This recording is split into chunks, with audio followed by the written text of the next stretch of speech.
For the Crows, the first player of this podcast, I've gone with Riley Thilthorpe.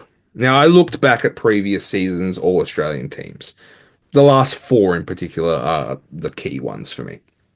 And there's been a recent trend of a star key forward who's been sort of waiting in the wings a bit, has shown their quality. Everyone knows they're going to be a good player, but they're just waiting for them to burst out the gates and have that career best defining season.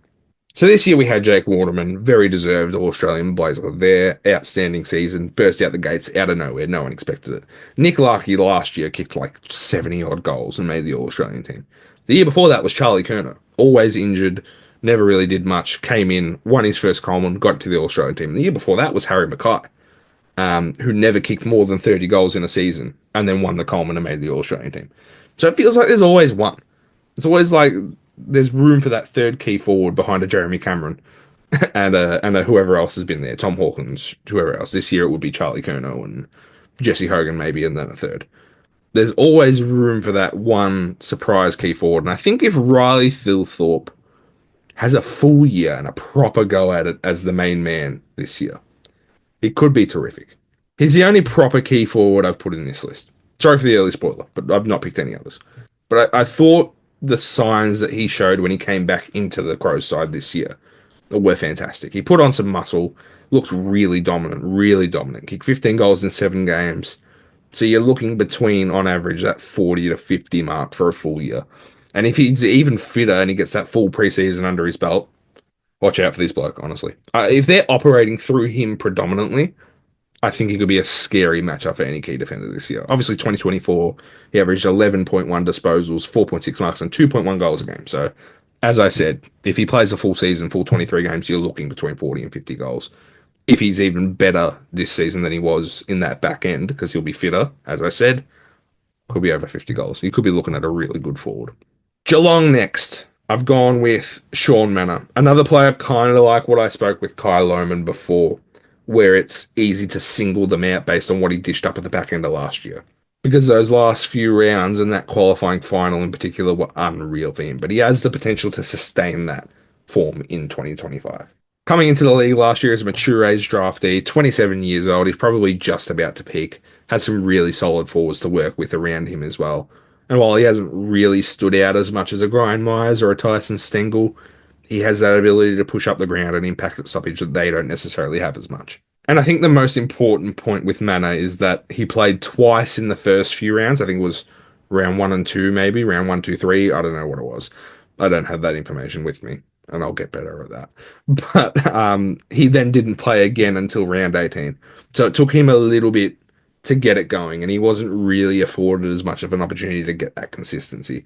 So I'd really love to see what he can do in a full 23 game season. It'd be very interesting because what we saw from him after he settled in ahead of finals and had that, I think it was like 5 games, whatever it was, leading into finals, he has the potential with a bit of consistency to be another massive X factor for the Cats, which they have quite a few of already. So I think it could be quite exciting. 2024, he averaged 16.3 disposals a game, 4.5 tackles, and 1.3 goals a game. So he's always good for a goal. I think it could be very exciting. It's one to watch for sure. Moving on to Hawthorn, Connor McDonald. Connor McDonald. This guy's been fantastic for the Hawks. That forward line, that group of smalls, has been amazing to watch. McDonald, Moore, Ginnivan, Watson. I think Connor McDonald's potentially my favourite of the lot, though. Potentially my favourite of the lot. Obviously, his eye for goal is fantastic. He's a brilliant contributor going forward, but he's a terrific user of the football as well. And he's someone that they can trust to move into stoppages and display that midfield craft. He's super versatile across that forward half of the ground. And he's someone that Sam Mitchell will be able to rely on more and more when it comes to attacking plays and transition from midfield into that forward 50. I love what he does, and I think he has plenty of scope to become one of the best mid forwards that the competition has to offer very soon. I really mean that. I think he's that good of a player.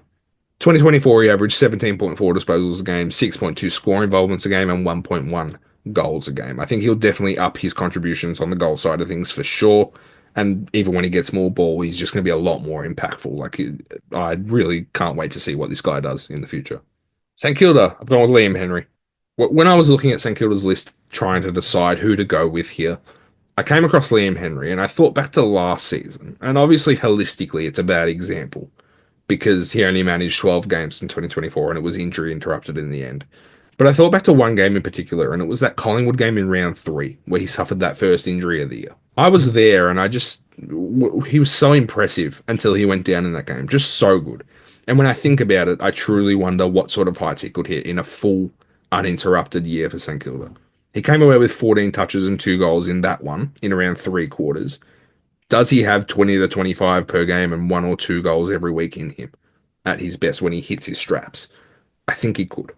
That last year at Freo as well is an interesting one to look at. Playing on a wing almost entirely, he wasn't as impactful in front of goal, but his output on that wing was just superb in quite a few games there at the end. I just think his heights that he could hit would be truly endless. He has the potential to be fantastic.